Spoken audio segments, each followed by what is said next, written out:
bisa. Nanti tanya.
Allahu Akbar, Allahu Akbar.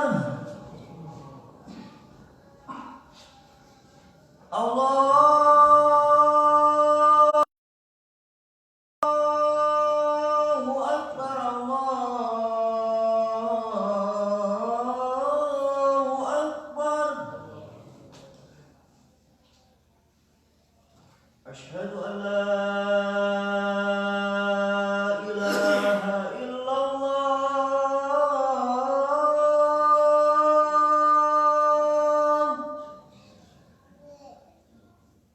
أشهد أن لا إله إلا الله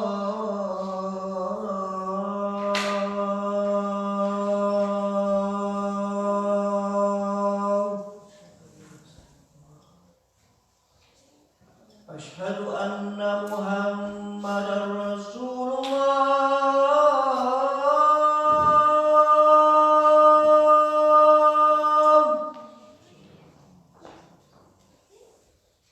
أشهد أن محمدا رسول الله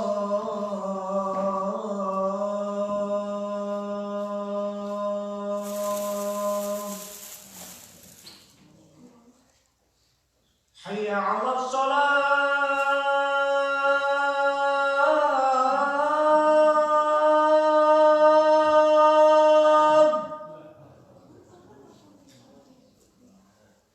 حي على الصلاة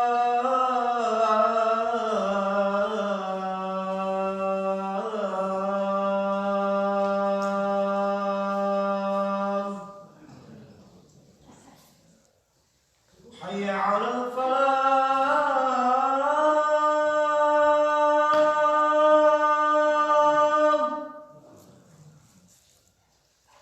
حي على الفلاح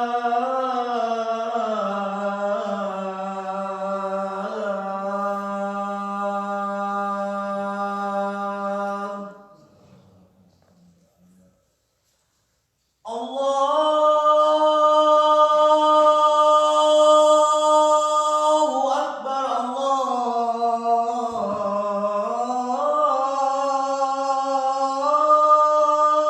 الله أكبر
Assalamualaikum warahmatullahi wabarakatuh.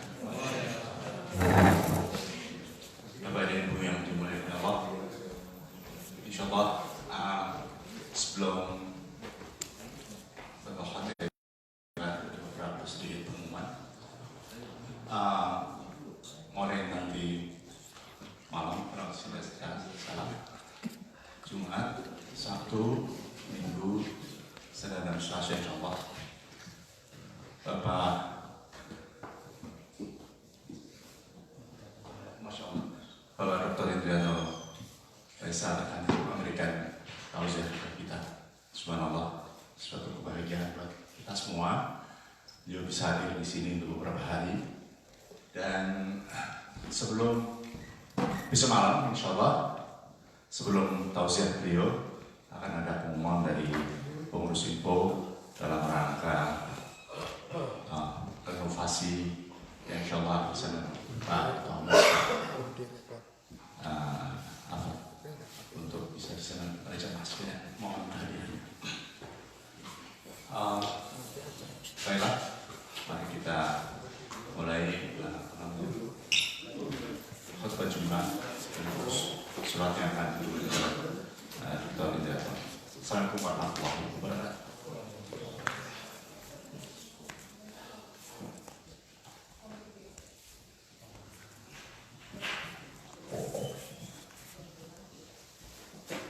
Assalamualaikum warahmatullahi wabarakatuh.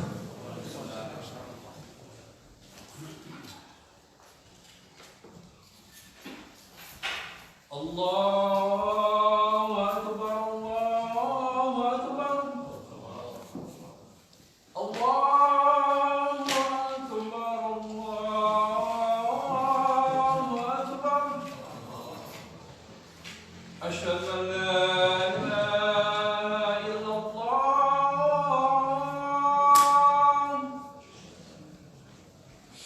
Asyhadu an la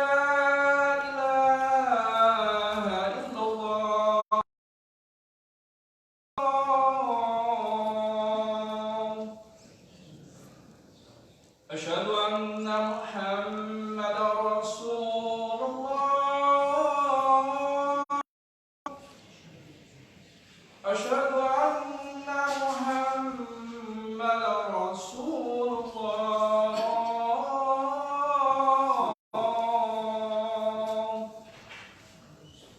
حي على الصلاة.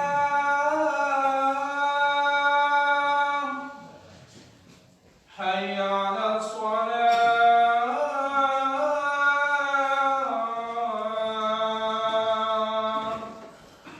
حي على الفلاح.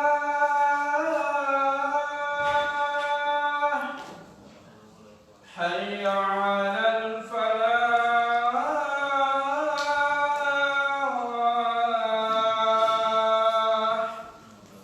الله أكبر، الله أكبر، لا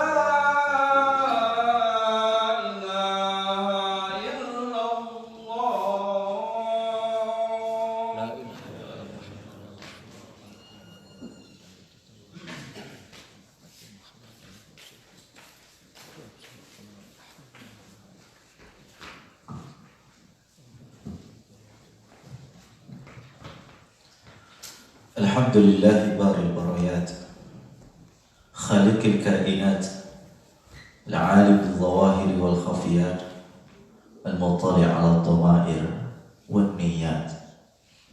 Asyhadu an la ilaha illallah wahdahu la syarika lah wa asyhadu anna Muhammadan abduhu wa rasuluh arsalahu Allah rahmatan lil alamin wa uswatan lil mu'minin wa ala alihi wa ashabihi wal mujahidin at-tahirin ila qiyam as-sa'ah. Ayyuhal hadiruna rahimakumullah, inni usikum wa nafsi bitaqwallah faqad faza man ittaqa.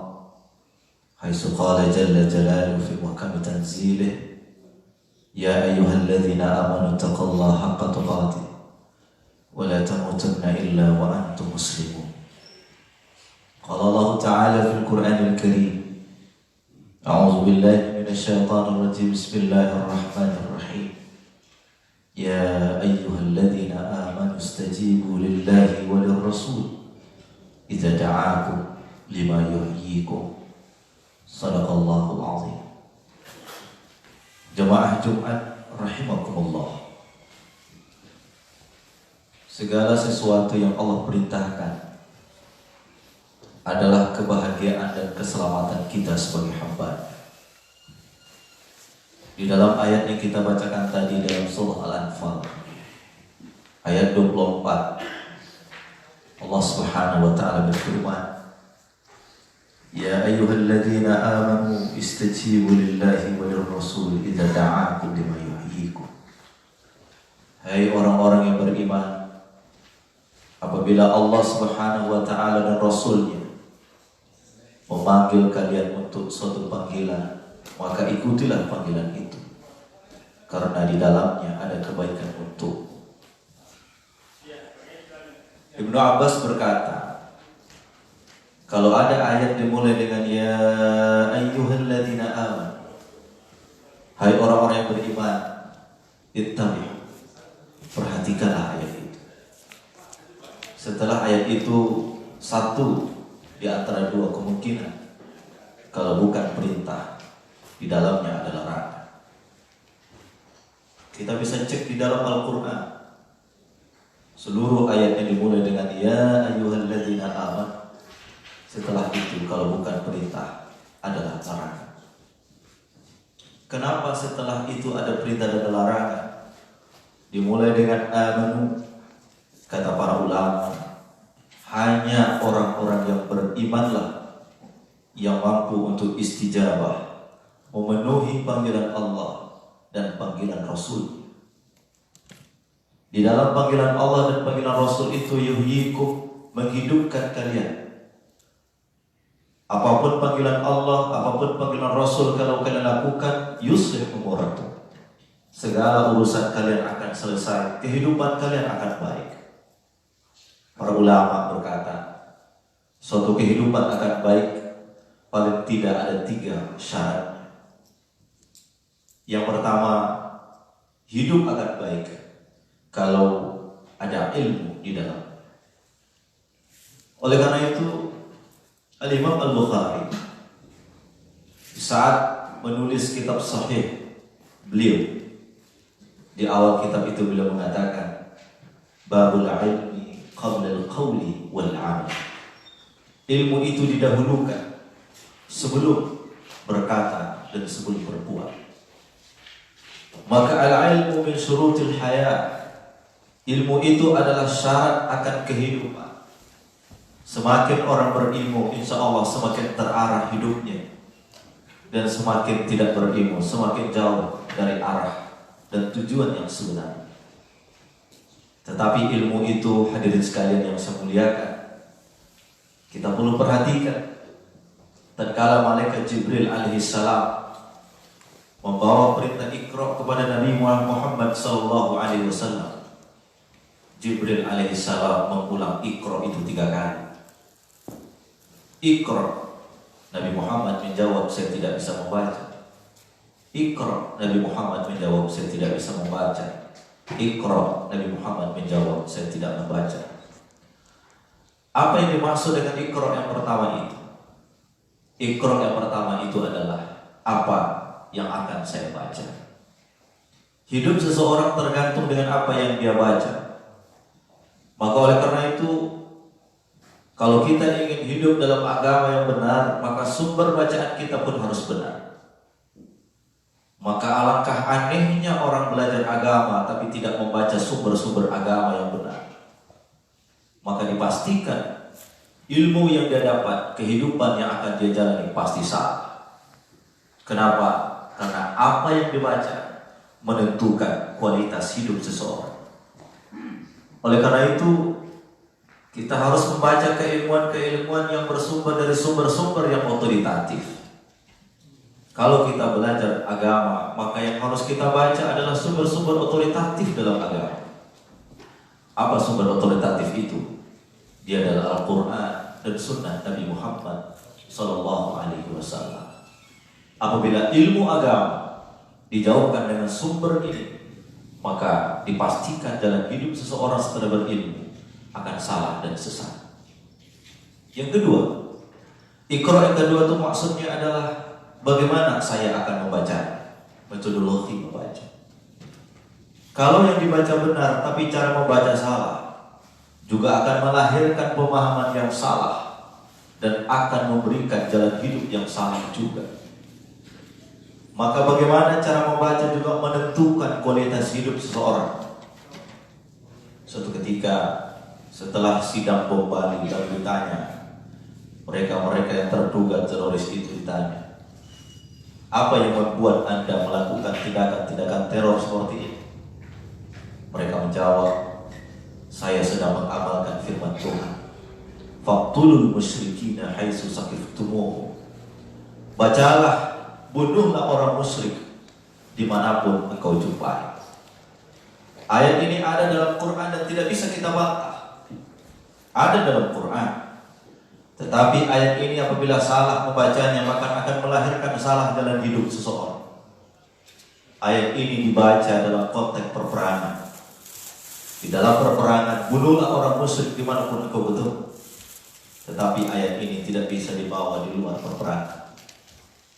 Oleh karena itu, hadirin sekalian, para pakar pendidikan mengatakan bahwa persoalan keilmuan kita dunia hari ini adalah persoalan metodologi, persoalan cara membacanya. Benar yang dibaca, sama-sama Quran sumbernya, sama-sama hadis sumbernya, tetapi dalam membacanya salah, maka akan melahirkan kehidupan yang salah. Oleh karena itu pentinglah kiranya kita mencermati ayat dalam Quran surah yang pertama diturunkan, Iqra, bacalah. Apa yang dibaca? Al-Quran tidak menjelaskan apa yang dibaca. Bacalah apa-apa yang sesuai dengan apa yang kita ingin dapatkan. Dalam kalimat bahasa Arab, kalau ada sebuah perintah tidak disebutkan objeknya, maka perintah itu berlaku untuk umum. Setelah kata Iqra tidak disebutkan apa yang dibaca, ada dililun ala ta'mim, ini menunjukkan bahwa kita boleh membaca apa saja. Yang penting sumber-sumber yang otoritatif. Tetapi dalam membaca Bismi Rabbik harus ikut nama Allah di dalamnya. Ini adalah metodologi membacanya. Yang ketiga, hadirin sekalian yang saya muliakan, hidup seseorang dalam berilmu juga akan salah kalau tidak melaksanakan Iqra yang ketiga. How to applicate, bagaimana dia mengamalkan apa yang dibaca. Benar yang dibaca, benar cara membacanya. Tetapi kalau apa yang dibaca tidak diamalkan, maka agama hanya di sudut-sudut kehidupan kita. Belajar ekonomi Islam hanya di kampus-kampus ekonomi Islam. Belajar politik Islam hanya di jurusan-jurusan siasah syariah. Bicara tentang kehidupan sosial hanya di mimbar-mimbar masjid, di musala-musala, di tabligh-tabligh akbar. Tetapi nilai-nilai ekonomi tidak pernah dibawa dalam skala ekonomi dunia. Politik yang kita pelajari dalam siasah syariah tidak pernah diterapkan dalam sistem perpolitikan kita. Muamalah yang kita pelajari melahirkan ekonom-ekonom Islam, melahirkan pakar-pakar muamalah Islam. Tetapi apa yang ada di kepala mereka hanya sekedar keilmuan mereka saja, tidak terterap dalam kehidupan mereka. Maka ini juga memberikan jalan yang salah bagi kehidupan kita beragama. Maka ilmu sebagai syarat utama dalam hidup itu harus bagaimana cara membacanya, dan proses selanjutnya adalah bagaimana kita mengaplikasikan apa yang kita baca. Hadirin sekalian, yang kedua, syarat hidup seseorang setelah ilmu dengan 3 komponen ini, harus yang kedua adalah inovatif, inovasi. Dari mana kita mendapatkannya? Al-Quran menjelaskan, فَإِذَا فَرَغْتَ فَانْصَبْ وَإِلَى رَبِّكَ فَارْغَب.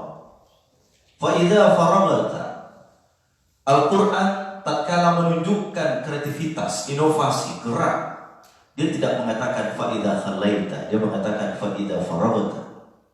Di dalam bahasa Arab, sesuatu yang kosong itu ada 2 bahasa Arab yang sering digunakan. Yang pertama kata-kata khali, yang kedua kata-kata farik. Kedua-duanya diterjemahkan ke dalam bahasa Arab dengan arti kosong. Kalau saya punya gelas dari tadi kosong dan kosong tidak ada isinya, saya menyebut gelas ini khali. Tapi kalau gelas saya tadi itu penuh, lalu saya minum isinya jadi kosong, saya tidak mengatakan khali, saya menyebutnya farik. Maka Quran tidak mengatakan fa'idha khalaita, Quran mengatakan fa'idha faragta. Artinya apa? Kalau kita sudah selesai dari sebuah urusan, kalau kita sudah selesai dalam sebuah kegiatan, lalu selesai itu, fansab, carilah kegiatan yang lain. Umat Islam disuruh kreatif, umat Islam disuruh inovatif. Tetapi kreasi dan inovasi kita harus di ujung dengan ayat wa ila rabbika farghab. Dalam mencari apapun yang kita lakukan, maka haraplah wajah Tuhanmu. Kenapa? Karena banyak perbuatan baik yang dilakukan tidak mendapatkan apresiasi dari. Betapa banyak karya-karya besar dari ulama-ulama besar, berapa banyak karya dari orang-orang baik, tapi tidak mendapatkan tempat yang layak di muka bumi ini, tidak mendapatkan apresiasi dan tepuk tangan dari makhluk. Oleh karena itu, untuk mengobati hati-hati para hamba yang rindu dengan kebaikan dan terus berkarya, maka harus menggunakan konsep wa ila rabbika farghab di dalam sebuah perbuatan yang kita lakukan. Ridwan nas ghayatan la, karena mencari ridho manusia, cita-cita yang mustahil kita dapatkan. Bekerja sebagai seorang ayah, sebagai seorang ibu, sebagai seorang pimpinan, sebagai seorang aktivis masyarakat atau masyarakat, maka melakukan sesuatu itu harus mengharap wa ila rabbika farghab. Kalau kita mengharap ridho Allah, maka dipuji kita tidak akan terbang. Kalau dihina pun kita tidak akan tumbang. Kenapa? Karena hanya mengharap ridho Allah Subhanahu wa ta'ala. Tetapi yang ridho manusia kita harapkan, siap-siaplah kita sedang mengumpulkan daftar-daftar kekecewaan. Kenapa? Biasanya banyak hal yang baik tetapi tidak dianggap baik oleh manusia. Ini yang kedua, kita akan hidup kalau kita inovasi. Fa'idha faragta fansab, tapi ingat di ujungnya wa ila rabbika farghab. Yang ketiga, hadirin sekalian, harus mengkombinasikan antara akal dan perasaan. Maka yang ketiga adalah akal dan perasaan berjalan secara seiring. Saya mengutip ini dari pernyataannya seorang ulama besar, tokoh pergerakan Islam dunia. Beliau adalah seorang mufassir, namanya adalah Imam Syahid Sayyid Qutb. Beliau mengarang kitab tafsir yang terkenal, Fi Zilalil Quran, di bawah naungan Al-Quran. Kitab ini dikarang di dalam penjara. Kemudian di awal pembukaan kitab tafsir beliau mengutip sebuah pernyataan yang luar biasa, menulis satu pernyataan suasana jiwa, suasana keberagaman yang luar biasa. Beliau mengatakan, al-hayah fi zilalil Quran ni'mah, an-ni'matu la ya'rifuha illa man dzaqaha. Hidup di bawah naungan Al-Quran itu adalah sebuah kenikmatan. Kenikmatan itu tidak bisa dirasakan. La ya'rifuha, tidak akan dirasakan, tidak akan diketahui. Diketahui ini adalah akal. Illa man dzaqaha, kecuali bagi orang yang merasakan. Perasaan itu adalah rasa. Maka beragama harus mengkombinasikan antara akal dan rasa. Tanpa akal, orang tidak boleh beragama. Orang gila tidak wajib sholat. La din ad-dinu aqlun. Agama itu akal. La dina liman la aqla lahu, tidak ada agama kecuali bagi orang yang punya akal. Tetapi kalau beragama hanya sekedar akal, maka agama ini akan kering. Tetapi dalam beragama masukkan juga perasaan. Sehingga Sayyid Qutb di dalam penjara, di dalam tekanan rezim, di dalam penjara, dia mengarang kitab tafsir, dan itu dia merasakan kenikmatan hidup di bawah naungan Al-Quran. Oleh karena itu para ahli filsafat mengatakan, titiplah sedikit akal di dalam rasa supaya rasa itu benar, dan titiplah sedikit rasa di dalam akal supaya akal itu menjadi lunak. Titiplah sedikit akal di dalam rasa. Apa bedanya akal dan rasa? Akal tidak menerima dua hal yang kontra, tapi rasa menerima dua hal yang kontra. Orang yang tinggal di rumah yang sangat sempit, Di bawah tekanan kehidupan yang sangat luar biasa, dia kadang-kadang bisa menyatakan rumahku adalah surga. Tapi orang yang tinggal di rumah mewah dengan segala fasilitas yang dia dapatkan, dia bisa saja mengatakan rumahku adalah neraka.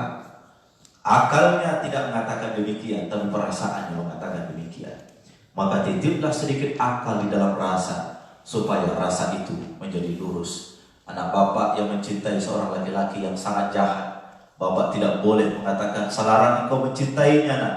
Kenapa? Tatkala dia mencintai, rasanya sedang bermain luar biasa, tapi titip sedikit akal di dalamnya. Kita mengatakan, bapak tidak melarang engkau mencintai si anu nak, tapi pikir-pikirlah. Maka tatkala kita mengatakan pikir-pikirlah, kita sedang memasukkan sedikit akal di dalam rasa. Tetapi jugalah sedikit rasa di dalam akal, supaya akal itu menjadi lunak. Ada bawahan kita yang harus kita pecat gara-gara dia salah. Akal mengatakan pecatlah dia, tapi titip sedikit rasa di dalam akal. Barangkali dia belum tahu, barangkali dia belum saya bimbing. Yang tadinya langsung yang memecatnya, tidak jadi langsung memecatnya. Kenapa? Karena ada sedikit rasa di dalam akal, dan itu akan melunakkan pribadi orang itu sendiri. Hadirin sekalian yang saya muliakan, maka 3 komponen hidup ini kalau kita combine dengan agama, maka kita akan merasakan kehidupan yang abadi baik di dunia, dan insya Allah masuk surga di akhirat nanti. Yang pertama, berilmu dengan 3 komponen. Apa yang dibaca, bagaimana cara membacanya, dan bagaimana mengaplikasikan apa yang dibaca.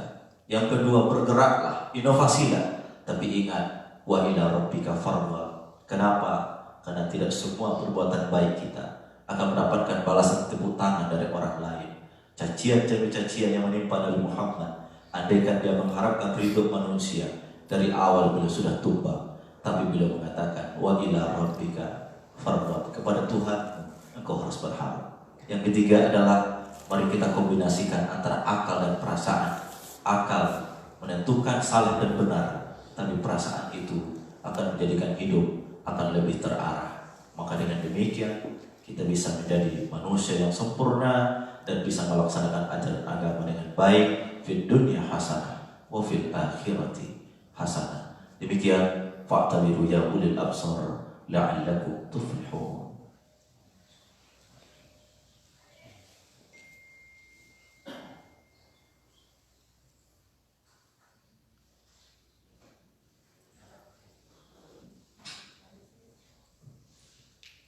Alhamdulillah wa kafa, wassalatu wassalamu ala sayyidina Muhammadin al-Mustafa wa ala alihi wa ashabihi ahli al-khairi wa tuja. Asyhadu an la ilaha illallah wahdahu la syarika lah, wa asyhadu anna Muhammadan abduhu wa rasuluh sallallahu alaihi wa ala alihi wa ashabihi wasallam. Inna Allaha wa malaikatahu yusalluna ala nabi, ya ayyuhalladzina amanu sallu alaihi wa sallimu taslima. Allahumma salli ala Muhammad wa ala ali Muhammad kama sallaita ala Ibrahim wa ala ali Ibrahim, wa barik ala Muhammad wa ala ali Muhammad kama barakta ala Ibrahim wa ala ali Ibrahim fil alamin innaka Hamidum Majid. Allahumma fil lil muslimin wal muslimat wal mu'minin wal mu'minat al ahya'i minhum wal amwat innaka sami'un qaribun mujibud da'wat ya qadiyal hajat. Allahumma ahlina muslimin wa abidna al mu'minin واحشرنا يوم القيامة في زمرة المؤمنين مع نبينا محمد صلى الله عليه وسلم. اللهم لك الحمد شكرا ولك المن فضلا وأنت ربنا حقا ونحن عبيدك رقا نسألك رضاك يا الله والجنة ونعوذ بك من سخطك والنار.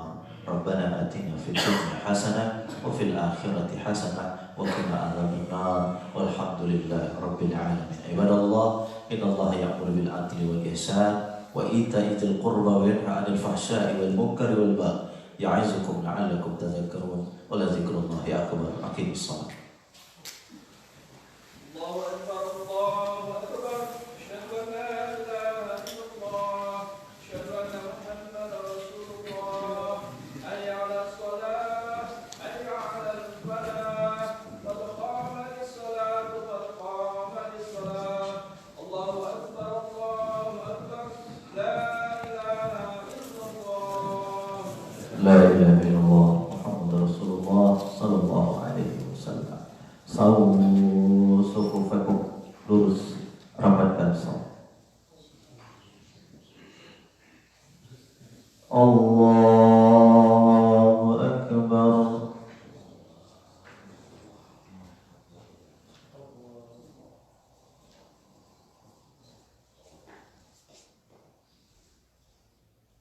Bismillahirrahmanirrahim.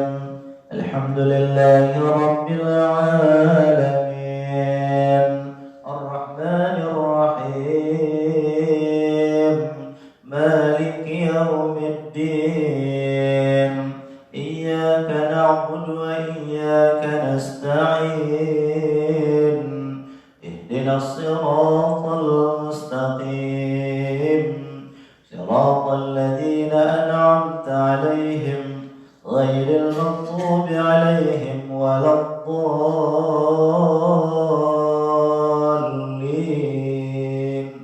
آمين.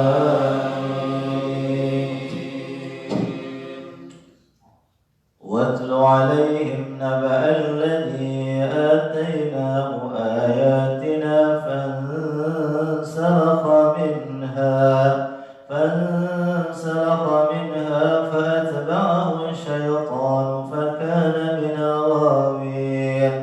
ولو شئنا لرفعناه بها ولكنه أخلد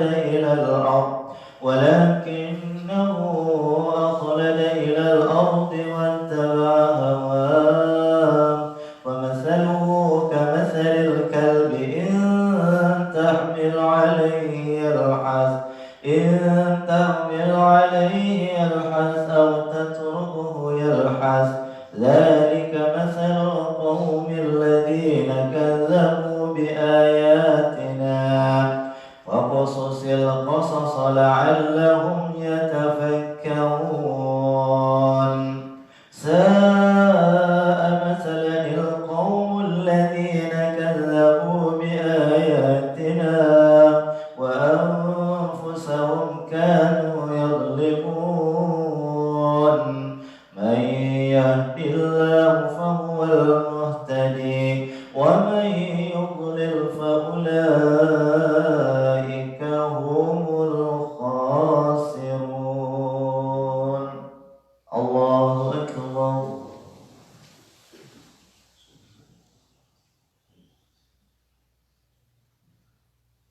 سمع الله لمن حمده. الله أكبر.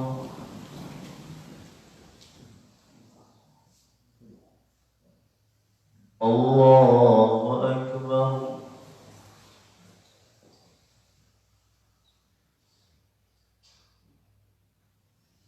الله أكبر.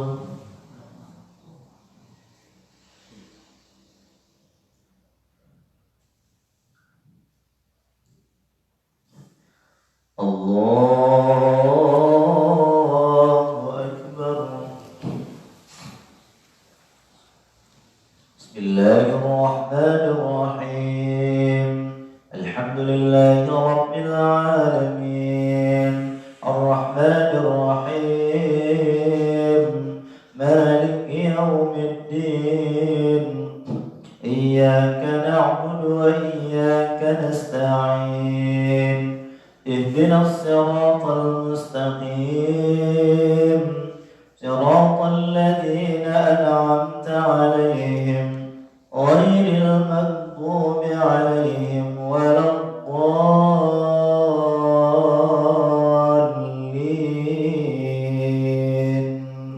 آمين.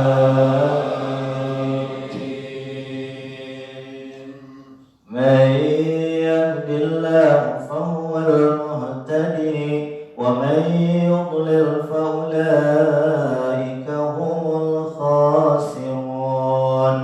ولقد ذرأنا لجهنم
Allahu Akbar.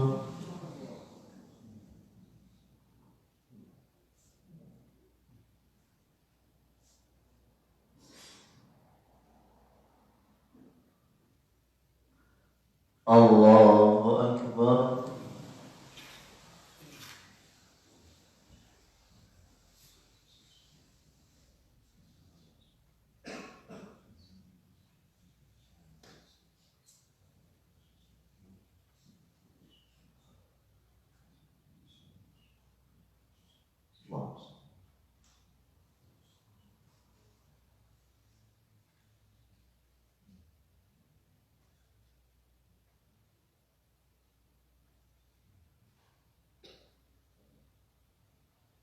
Assalamualaikum warahmatullah. Assalamualaikum warahmatullah. Astagfirullah.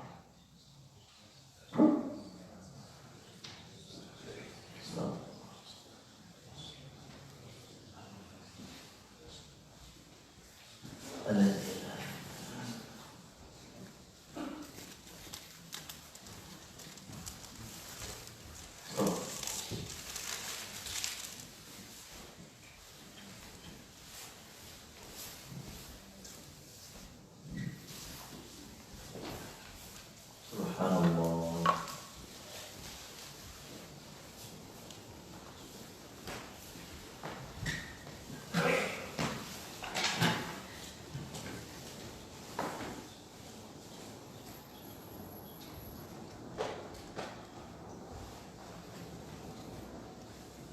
Allah.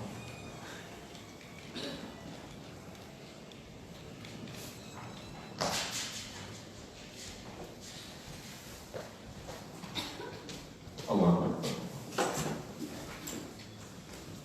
Allahu Akbar.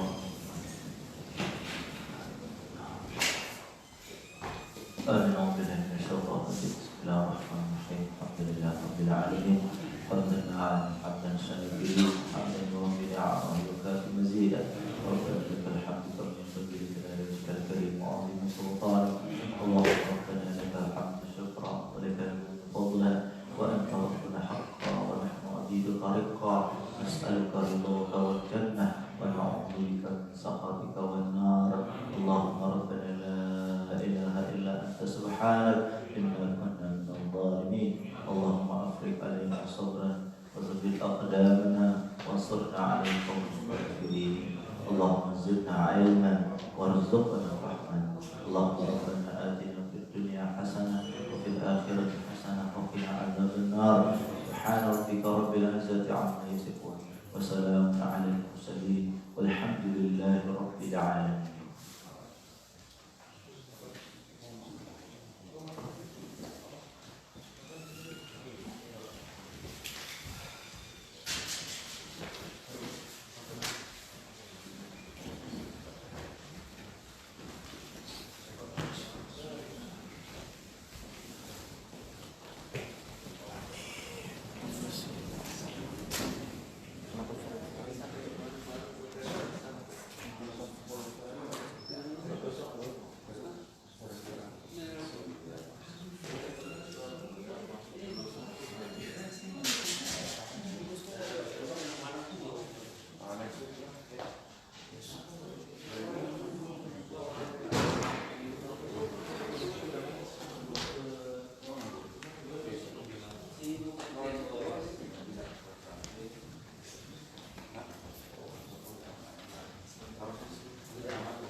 Oke.